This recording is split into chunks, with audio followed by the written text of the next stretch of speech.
Join us as we go boondocking for the very first time in western Pennsylvania. For those of you who don't know the term boondocking, it is primitive camping out in the middle of the woods with nothing there. Alright, so we are heading on our first boondocking trip. We are on 80. We're going west. That's right, west. We're in Pennsylvania. And Rick, tell them what we just saw. We just saw the most unusual thing for this time of the day. We saw a black bear run across the highway directly in front of us, about 100 feet away. And it had to be about a 300-pound bear or bigger. And I'm so upset because I have a little GoPro here that I just turned it off to try to fix something. It was in my hand. And he's yelling, yo, there's a bear. And so I didn't get any footage of it. I tried to quick turn it on, but couldn't. But it was still an awesome sight. Who would have thought it would be running across this road? And then plus it came from that way, so it crossed 2 lanes over there too. Amazing. Odd sight. Highly unusual for a bear to cross a heavily trafficked highway in broad daylight. And the signs around here are saying Hazelton. Today I'm finally realizing one of the many items that still remains on my bucket list, and that is to experience what it's like to go boondocking in a dispersed free campsite somewhere. And my thanks go out to the Pennsylvania DCNR. They have, I don't know, maybe 150 campsites or more over in the state of Pennsylvania that offer free camping. You can reserve them and get a permit online, and it's a very easy process. So we managed to find a large site out in western Pennsylvania, which is very close to and just outside of the Allegheny National Forest, which is another area that I've often wanted to travel to and see, and we got to knock that off my bucket list on this trip. So we had no hookups, no utilities. We spent quite a bit of time putting our camping gear and rig together to be able to accomplish this. I tried to design the trailer very versatile. So we were able to use a generator for electricity. I have a 12-volt water pump on board the trailer and a hot water heater that runs on propane.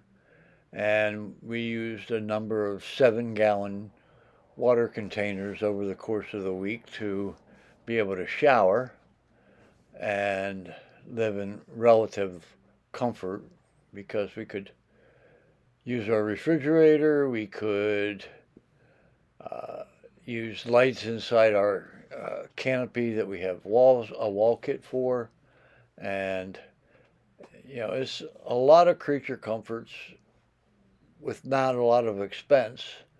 I put out about $3,000 to convert the trailer over to a camper. I've probably spent another $3,000 to $4,000 on other stuff since then. The generator, inverter generator, cost me like $700 and something.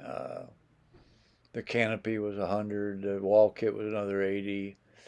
We bought additional tools and equipment, and at any rate, it was a great experience, and I'm really thankful that we've managed to finally accomplish it. And I'm already looking, because we're trying to locate another site similar to this but closer to home, so that in the event we have the opportunity, we can run off and just do it. I want you to see the size of this campsite. There's our fire ring. We're not even set up, so I doubt we'll be using that tonight. So this is our setup. We're still not done setting up. But this is one site. Okay, I talked about this before. I was very afraid of boondocking. I didn't know what to expect. And I will admit, I was scared at night. It's so dark. I'm not used to being in a place where there's absolutely no light pollution, and it's pitch dark. So when the moon was out, we had a little bit of light. But I remember one night the moon wasn't out and we were in the camper and I put my hand in front of my face and I couldn't even see it. It was just jet black. So that was a little scary because I knew I couldn't see if anything was coming at us. So I didn't like sitting out there in the dark, but it was cool. And actually we have Rick put up his trail cams and we got some really cool footage of some deer. Thank God it wasn't like a Bigfoot, but we got or a bear, but we got a deer photo here. Yum, there is our boondocking breakfast. We don't cook breakfast that much at home, but for some reason we love to eat breakfast outdoors, and Rick is the chef, so we eat a big breakfast. Sometimes we'll skip lunch. So we have no problem with cell service up here. We go back in the woods a little bit, then it's a different story, but right here we're good. The only problem I really have with this site, which was interesting, since the site was so big, we didn't know where to set up. We just had too many options. Now we have the exact opposite problem in our camper. Our camper is tiny. It's 6 by 12, and it's really only 6 by 10 because we have a 2-foot garage area. So we're living in, 60 to 72 square feet of living space. So it's tight. So I'm going to show you a little bit of that right now. So you have to not mind the mess. So this is when we just got up. Bed's not made. And to be honest with you, half the time we don't make the bed because, as you can see, there's no room in here. We have this much room in here. So we don't spend too much time in here. We sleep in here. I have my emergency pot if I need to use it in the middle of the night. Sitting on the bed so you can see my legs out. You can see how much room there is. Remember, this is a 6 by 12 trailer, but we lost 2 feet in the back, so it's really 6 by 10 is the amount of space that we have inside. So we have our little refrigerator and microwave, which we do use a lot. We like our popcorn, so we'll loop that. We have a TV, and we couldn't get any channels here, but sometimes we get some channels, and we'll watch TV. And that's just all our cabinets and all our stuff in there. So we will spend time in here, but you see, once we open up the bed, we usually leave the bed open. So we'll usually just lay back on the bed or whatever. Sometimes if we shut it up, then we have more room to sit on the couch and watch TV and stuff. But it's not like we're going to be entertaining people in here.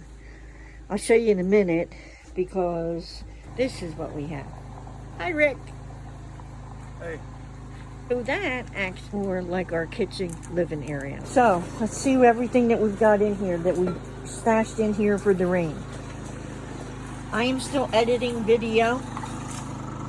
Okay, that's what that is. So my computer is out here. Oh, by the way, the generator is running, the inverter generator, which is quieter, which is how we are able to have electric.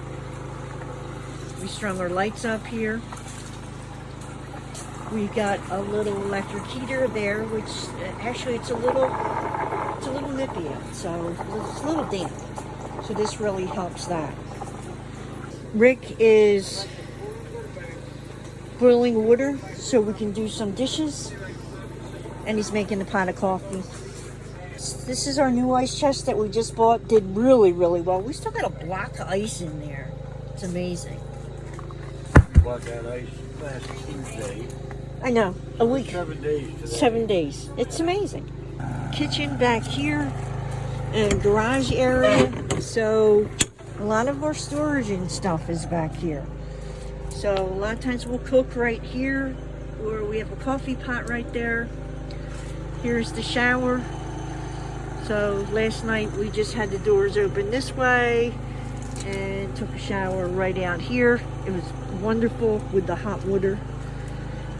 We've got our spices and stuff up in here. Here is some of our cooking stuff, paper goods, things like that. The generator goes in here when we travel. So everything that's out will get put in. This table, sometimes he'll bring the cookware out here and cook out here, like with the gas stove. Right now, this gas and everything, this is all under here because we had a lot of heavy rain. That's our pop-up potty. And this is what I was saying, we have a 2-bathroom now because we just bought this new porta potty, which I really like. I was surprised. I didn't think I would like it that much, but I guess it's called a cassette toilet, but I really like that. We'll put a link to that because that's but I'm happy with that. This little zipper tent is awesome too for privacy. Not that we need privacy here because there's nobody around. One of the things I was looking forward to doing once we arrived here was testing out my new drone, putting it through paces. I just recently bought a DJI Mini 3 Pro, which has very good reviews. There seemed to have been some issues with the distance that it was capable of flying from the remote control, but they seem to have managed to correct that in whatever their software update was.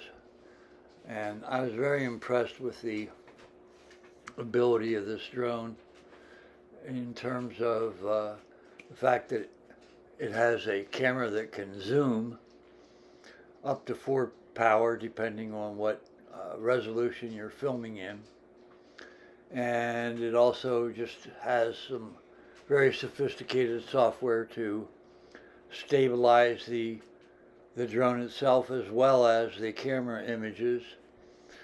Very clear picture, very high resolution. I'm just learning to use it, but I think in the future it's going to prove to be a very good asset in terms of not just our camping trips, but even other day trips that we choose to do around home. This area of the country is known as the Pennsylvania Wilds, also known as the Endless Mountain region. There's just so much out there. Probably the highlight of our trip, though, was seeing the elk. We had to get up at 5 a.m.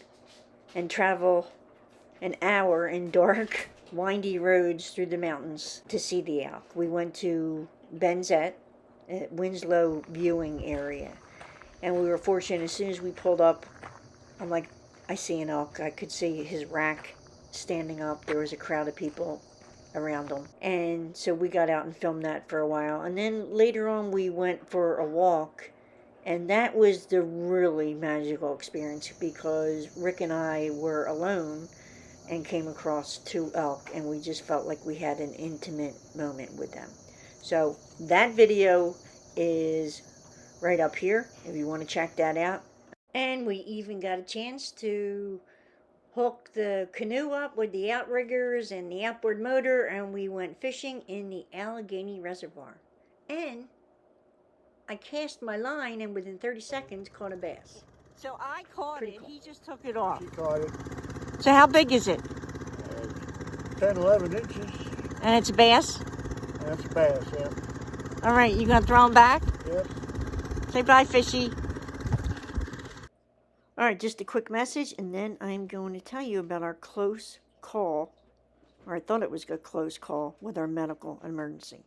We're going to have lots more videos coming up from the things that we did in this area. So if you don't want to miss a video, be sure to subscribe and click that bell, and then you'll be notified as soon as we put up our next video.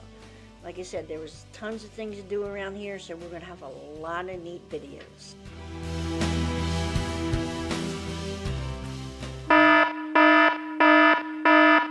So we almost had a medical emergency, and I was panicking because we're in the middle of nowhere, and I thought I was going to have to rush Rick to the hospital, and I didn't even know where the hospital was. Rick got stung by 2 bees, and that was a little scary because Rick had a reaction to bees before and had to be rushed to the hospital, where he broke out in hives and couldn't breathe, and it was the same type of bee. So he gets stung by 2 of them. I was just about panicking, but he had no reaction. I think the lesson is we really need to camp with an EpiPen. You know, he only had the reaction once to a bee sting, but that's all it takes. So I keep telling him we have to go to the doctor and get an EpiPen because I don't think you can get one over the counter. Okay, took us about 2 hours to pack up. So we are heading back home. We have about a 5-hour drive. So first time boondocking was pretty awesome actually. This was a great site. I'll say where we are now. We are in Clear Creek State Forest. And this lot, as you can see, is huge. This is one campsite.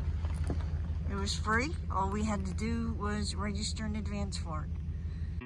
Thanks for joining us on our trip to Western Pennsylvania. Be sure to stop back soon because we're going to have lots more videos. We even went to a Bigfoot expo. So we'll have some video of that. And I am working on this video of the elk. It's about a 17-minute video. Like I said, I feel like it was a magical experience. Just seeing these beautiful creatures. It was foggy. Check out the video. I think you'll like it. If nothing else, it's just so peaceful and relaxing, this video. So look for that elk video coming soon. So thank you again for watching our video. Yep. That's a big headstone.